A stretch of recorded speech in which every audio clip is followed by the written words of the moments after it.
ये कर्म जिसको वेदों ने जिसको कर्म धर्म कहा, कर्म और धर्म आपस में पर्यायवाची शब्द हैं।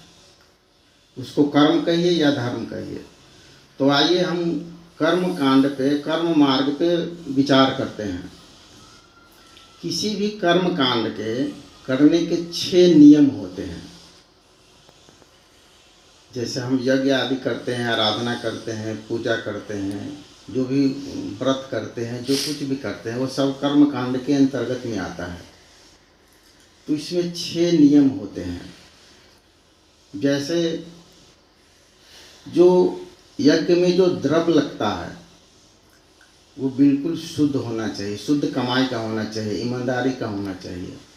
छल कपट प्रपंच करके, झूठ बोल करके, बेईमानी करके, ठगी करके अर्जित किया हुआ धन उस यज्ञ में नहीं लगना चाहिए, यानी धन शुद्ध होना चाहिए।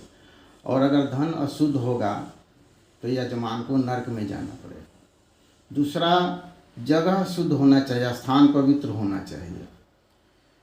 तीसरा, जो यज्ञ कराने वाले जो पुरोहित हैं वो जो मंत्रोच्चारण करते हैं उनका पूर्ण ज्ञान उनको होना चाहिए,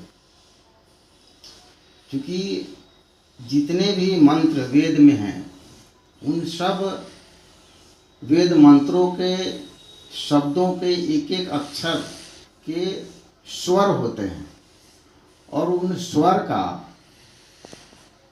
अगर सही उच्चारण किया गया तब तो परिणाम अनुकूल आएगा, नहीं तो अगर उसका उच्चारण अगर थोड़ा सा भी स्वर का अगर विपरीत या गलत हुआ तो उल्टे जजमान का ही नाश कर देगा।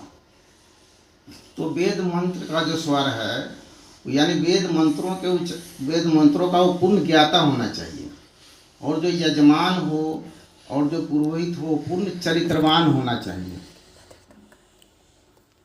और काल मुहूर्त, जिस मुहूर्त में जो यज्ञ करना है उस मुहूर्त में ही वो यज्ञ होना चाहिए, उस काल में। तो इस तरह से कर्म कांड के जो 6 नियम है वो बहुत कठिन नियम है, जिसका शायद पालन करना आज के परिप्रेक्ष्य में कलयुग में बहुत असंभव है। और अगर कोई विधिवत कर्म कांड का अगर पालन कर भी ले तो उसका अंतिम परिणाम स्वर्ग है।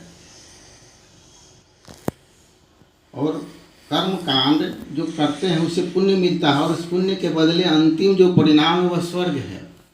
और स्वर्ग में पुण्य क्षीण हो जाने के बाद फिर इस मृत्यु लोक में आना पड़ता है। फिर जन्म मृत्यु और पुनर्जन्म का ये जो चक्र है ये चलता रहता है। तो कर्म से भी, कर्म कांड से भी, किसी भी कर्म धर्म से हमारा कल्याण होने वाला नहीं है, इससे ये सिद्ध होता है।